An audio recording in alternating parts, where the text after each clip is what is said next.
So I just want to show you, I'm going to start with these two images just to show how Latinos are gaining importance both in the social, economic, and different spheres of the United States and daily lives. For example, you look at the first image was generated in 1993, was a computer-generated image just to show and highlight how the population of the United States is becoming more diverse. And actually, if you look at how the female looks, it pretty much looks like a Latino woman. Pretty much, that's what it is. And in 2012, this was a special issue of Time magazine just to show how the Latino community are gaining importance in terms of numbers, and they will have probably the responsibility of electing the next president. That's one of the two things I would like to highlight by those two images. How many of you in this group can identify yourself as Latino or Hispanic? Well, that's what I thought so. Being here in the Midwest, in Ohio, in Columbus, that's what I thought so. So, but pretty much, I mean, sometimes they call us Latinos, sometimes Hispanics. I mean, you know the difference between the two names? I mean, one you call someone Latino, one you call it Hispanic? No idea? Okay. Well, it doesn't make any difference. I mean, according to the census, the 2010 census, that's how described. Hispanics or Latino refers to a person of Cuban, Mexican, Puerto Rican, South, and Central America with other than Spanish culture. I mean, that's pretty much how you describe Latinos or Hispanics. This is the census definition. But also, when it comes to Latinos, you ask people, what do you call, how do you prefer to be called, Hispanic or Latino? There's no preference. You can see there are 35% they prefer to be called Hispanics. Only 14% prefer to call Latinos, and 50% it doesn't make any difference. Some of the myths and stereotypes about Latinos in general, people tend to say they're all the same, they all look alike, they all speak Spanish, they don't use new technologies, they mainly live in Los Angeles, New York, and Miami, and Latinos are mainly blue-collar workers. But that's not true, and I'm going to show you that. Before I get into the presentation, I think it's important to clarify this, to get rid of the stereotypes. And I'm going to give you a quick overview of three key areas. One is the shifting population trends that are taking place in the United States. Also, how the Latino market and buying power has increased in the last 15 years, and how Latino have actually contributed to the electoral board and the labor force of this country. Just to give you some numbers, can we dim the lights a little bit more, maybe? Is that all? Okay. Okay, never mind them. So, as you know, Latinos are pretty much 53 million Latinos in the United States. Right now, we're about 17% of the entire population. And the growth of population growth between 2000 and 2010, Latinos made about 50% of the entire growth in the country, okay? And it's expected to grow another 12% it grew at about 12% between 2000 and 2012. So that accounted for half of the growth in the entire country. You look at these numbers, the total population in the entire country grew about 42%, the white non-Hispanics, only 1%, black, 56%, and Latinos, 167%. Just think about all the implications, the impact it's going to have in the entire population. Like I said, in general, in the Midwest, people, not in general, they're not aware of those things. I mean, this is more visible in the Southwest, in California, Arizona, New Mexico, and Texas. But this is taking place across the country. Also, when you look in this Latino population is not only increasing in numbers, but also spreading out, that identifying new areas of growth and development. The geographical representation of Latinos is growing across the country. For example, if you look at the Midwest, the Latino population increased by 49%, and just in the Midwest, while the general population increased only by 4% on the Midwest. Like I said, identifying new areas for growth and development, most of those are in the Midwest and the South as well. One of the fastest growing areas in terms of Latino population is the South. Say like Georgia, Alabama, Mississippi, for example, they experienced a 57% increase in Latino population when the general population in those areas were about 14%. Am I going too fast? Sometimes my accent gets on the way. I'm going to make the point. So these are the things that I wanted to highlight before I get into the presentation. Also, you look at the statistics. Every hour, 131 Latinos are born. Now, if we take this into what was the purchasing power, what are some of the ramifications? Like I said, there is a misconception that Latinos tend to be uneducated, relatively poor, and with no credit at all. If you look at the income bracket from $110,000 plus, grew up about 200%, among Latinos grew about 221% in the United States in the last 10 years. This is compared to the general population, it only grew up 87%. So what it means that some of the Latinos are becoming more educated, they're making better choices, they're going to college, they're getting better jobs, so they're able to raise upward mobility. If you look at the economy of Latinos in the United States, the economy of Latinos in the United States is bigger than most of the countries, except for 13 countries in the entire world. It's similar in terms of the economy of Turkey. That's what it's, when you compare the two of them. In terms where the Latinos spending their money, I mean, there's a group of Latinos where it's called the upscale segment of Latinos, those who make about $50,000 to $100,000. And that means about 37%. So yeah, 2 out of every 5 Latinos actually are included into this bracket, and are spending money and consuming products as well. And who is the driving force behind this economy? It's Latinas, the woman. Latinas are the ones who make the choices. I mean, you look at the numbers, you said, by 2060, it's expected that 30% of the female population is going to be Latinas, when the non-Hispanic population is going to be only 30%. Can you visualize the impact it's going to have in the economy in other areas as well? Does it start making sense? Okay. Another aspect is the labor force and how the Latinos are impacting the labor force in the United States. For example, in between what is the number?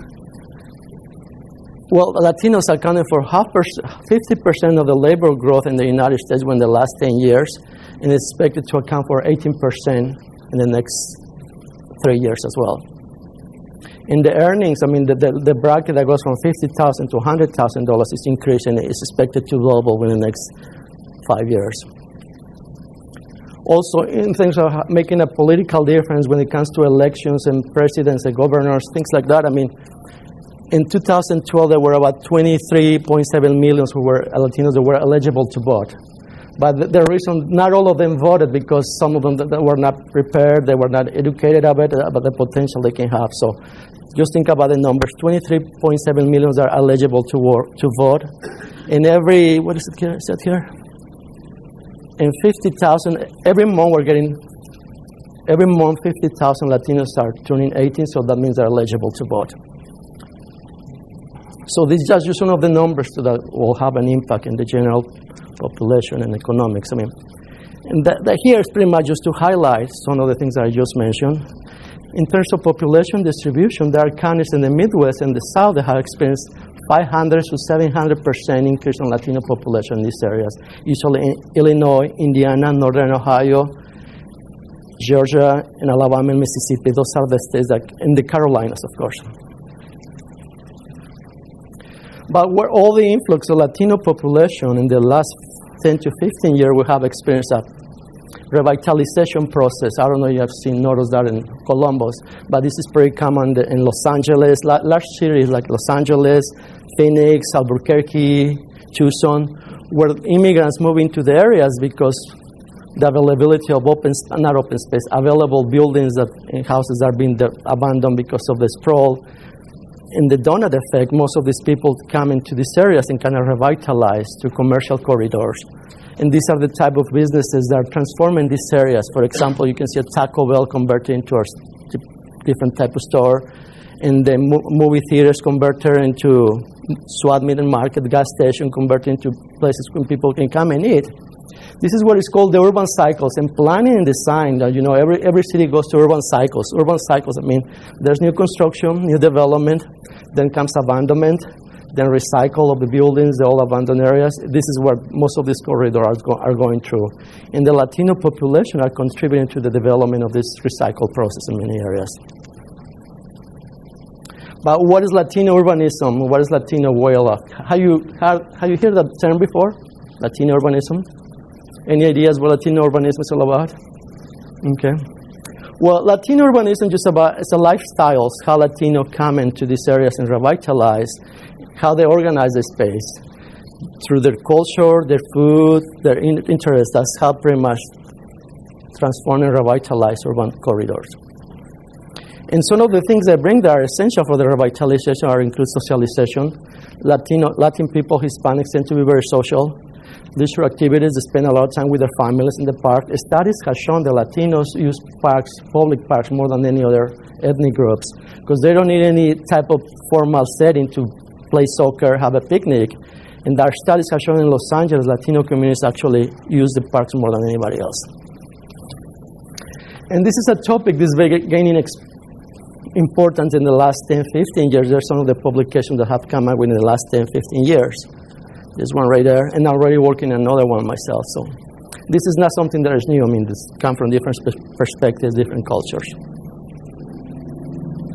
Like I said, I'm working on a publication that looks at Latino urbanism, how Latino communities revitalize urban corridors. I'm going to be looking at 3 case studies, one in Phoenix, Arizona, one in Detroit, that's the one I present today, and the one that I'm currently working is the case study of Columbus, Ohio. How many of you are familiar with Detroit? Well, are you familiar with Mexican Town in Detroit? What is Mexican Town all about? What? Hispanic, what else? Anybody else? Mexican food restaurants, that's pretty much what is recognized because of the restaurants. So the area I'm studying is called Mexican Town. It's right here, okay? You're familiar with Detroit. This is the downtown area. The central station is just somewhere right here. This is the old Mexican Town that was founded in the late 1800s, early 1900s. And this is the old Mexican Town. And this is the corridor that I'm studying. It's called the West Werner-Vegley corridor. It goes right here. In terms of the context, we have the Rush factory for Ford Motor Company, which is the large factory right here. Then we have the CXX trucking company. There is one of the worst, in terms of pollution, and this is one of the most polluted areas in the state of Michigan. The area is surrounded by industry, the Rush factory, all these are factories. They're pretty much here. It's dissected and cut by freeways all over the place. But it's still, like I said, it's one of the most polluted zip codes, but still this area is very livable, very lively, has lots of things happening. I'm going to show you that. So I wanted to see what the Latino communities are, how they're improving the quality of life in this area. And a really good way to do it is you drive to this corridor. The only thing you see is lots of people walking in the streets, lots of restaurants, supermarkets, ethnic foods, all kinds of stuff going on. So I thought this is really important, so I needed to quantify this in terms of what's happening here. So in an area that I found there's about 1,700 businesses in the area, in a 15 square mile, the entire area right here. There's plenty of bakeries, groceries. So I have a list of all the different types of business according to the importance and the number of businesses, just to see how it's having an impact on the economy of the area. So in terms of research, my question was, how do Latinos neighborhoods form in large urban areas, and what are the forces that shape this neighborhood? So I developed a 3-part approach. The first one was to look at demographic change that's taking place across the country. And the second part, which is the most important part, looking at the issues of how people, actually the neighborhood selection based on the presence of social and cultural networks and infrastructure support there. And the third part, coming from the background in design, the idea, how do you look at the physical aspect of this place? How come that these areas have been so successful in terms of creating new businesses? So the first one was, again, look at demographic change and shift in demographics taking place across the country. I wanted to see what was taking place across the country was actually taking place here in the study area in Mexican Town or Detroit, in Michigan in general. So I found out there are about 400,000 Latinos in Michigan, and half of them live in what is called Southeast Detroit, this entire area here. Southeast Michigan, that includes Mexican Town and some of the surrounding neighborhoods. In terms of growth between 1990 and 2000, the Latino grew about 60% in the Southwest Detroit, Okay, Southeast Detroit. Also, it's not just numbers in terms of population growth. They're also bringing money. They're investing in the area. There were about $200 million invested in homes and retails in the surrounding in the neighborhood. So, if you're familiar with what's happening in Detroit, there's all this abandonment, dilapidation, crime rates going up, unemployment rates going up as well. So, I'm sure you're familiar with all this, and I don't need to explain all this, but this is what's happening in Detroit. But what was really important, that was not the case of Mexican time. Looking in terms of demographics and also unemployment, we found that unemployment is even lower in this small study area, because the general unemployment rate in Detroit is about 10.2, while in the study area was about only 8.3.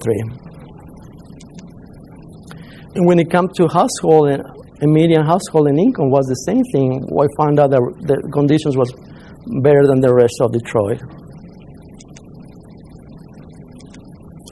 So the idea, what is this taking place? Because of this economy, I mean, we find out that's generating jobs and producing new income to the area. People come from all these cultures, they bring the cultural life to their ethnic foods, and they create all this livable, they recycle all these buildings, so the idea is generating jobs and income from there in general.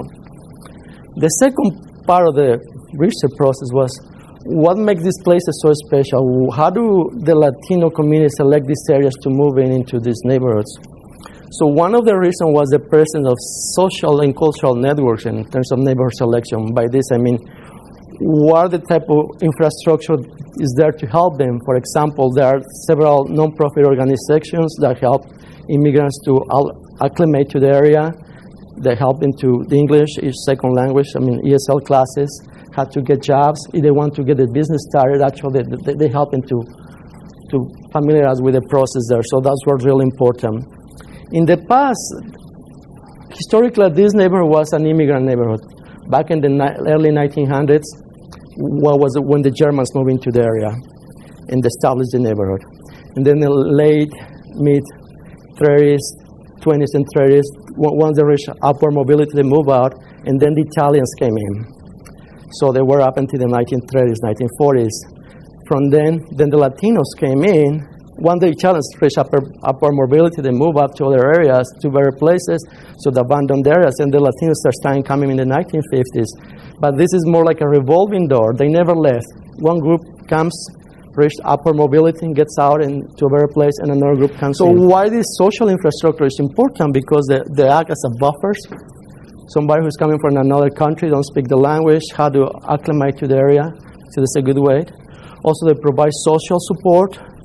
And these places offer some sort of sources for information. If you need to get a job, you need to find a place to live. These are the places you go to get the help that you need. Like I said, back in the early days in the 1900s and 1950s, most of this service was provided by the local Catholic church. St. Anne's was one of the oldest churches, was founded in the 1700s by the French. And nowadays, most of the work is done by non-profit organizations. We have a couple of organizations there. They're not here. One thing that I found out from the other case study, this place is very organized. They have the social infrastructure more so than any other place in the studies I've been studying. Are you familiar with the concept of third places? What's the third place? It's something outside of home. Yes. Yes. Why are those important? Why third places are important? Because you build social connections. Yeah. And have something outside of just home. Okay. Yeah, and those type of places are important. The person who came up with this theory, with this study, was Ray Oldenburg. It was called the third places. The first one is work. That's pretty much you go there, you do your stuff, and the number one is home. That's where you interact with your family. The second place is pretty much work, and the third place is the places where you go interact with your friends and close families related to that. And those are really important because we need those in our daily lives. We need to do things that we don't do at home and you don't need at work. You need to unwind and relax. It's about social connection, contacting people. So that's really important.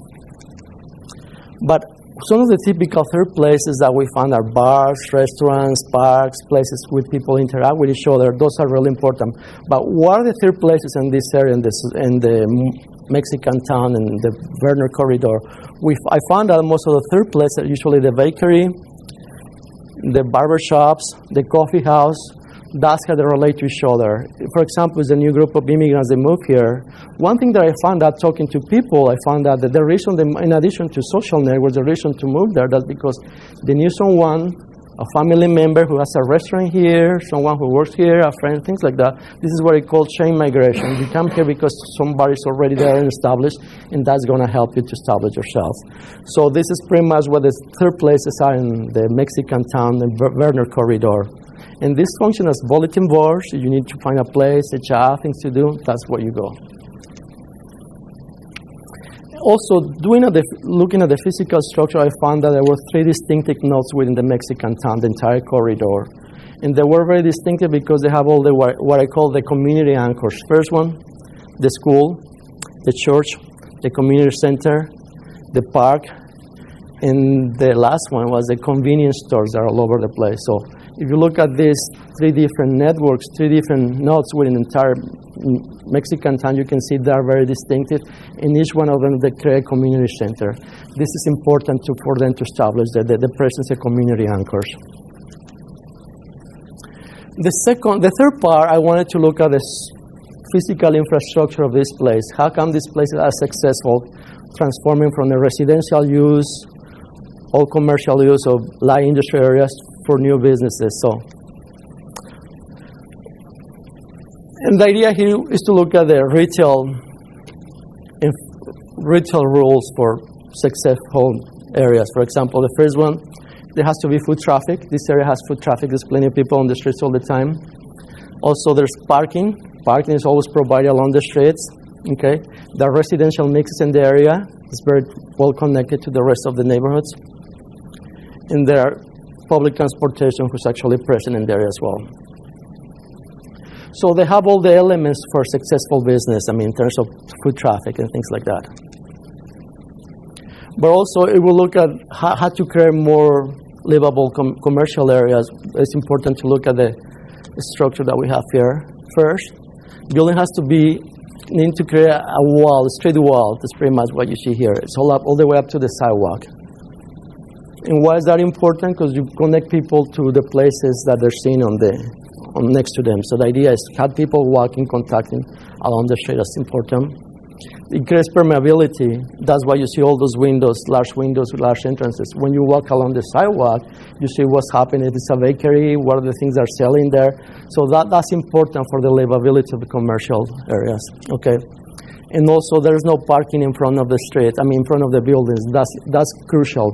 You want to kill the commercial livability of this area, just put a parking lot in front of it. That's what happened with the CVSs, all the markets, things like that. Pretty much just create cars coming in and out of this parking area. So the idea is better to have parking along the sidewalk than having in the front. And these areas meet all those criteria. You look at this typical block in the area. They had parking on the street. It's a permeable building with windows, large windows and doors. And most of the people who have their businesses here, they live above. So they don't need to pay rent and things like that. So they live there, they work there, so they're contributing to the community. That's one of the keys that make this place successful. This is just a street analysis. What's happening there. Walkability is very strong right here. Storefront, signage. And the second level is pretty much the living quarters. Most of these buildings were built in the 1930s, 1940s, so the human scale is a very human scale. It's not like some of the suburban developments that we have these days, so that also contributed to the success of this place. So in general, just to conclude, what are the key lessons from this corridor? First, for planners, designers, and policymakers, it's important to think about what are the qualities that make this place unique, what are the characteristics that make that place this economically special. In this case, was pretty much the culture, the Latino culture, also the presence of social networks. That's what makes this place successful. The second, what interventions do we need to do in order to make planning happen faster and stabilize the population and the tax base? The idea is supporting guidance. That's what the support they get from the nonprofit organizations, actually helping the residents to get their business started. That's important. They're creating jobs, so it contributes to economic revitalization of the area. And the third part, is looking at what the design aspects, the thing that I just mentioned, what makes this place unique in terms of building structure. And one thing they're doing in this area, the neighborhood and the city of Detroit actually adopted the urban design guidelines that reflects what was the community, what makes this place so special, and they develop this series of guidelines. If somebody wants to come in and start a new business, what will they have to do in order to retrofit their facade, things like that. They incorporate the cultural aspects. So they took that into consideration and developed guidelines to keep that in mind. So this is all I have for you guys. Any questions, comments?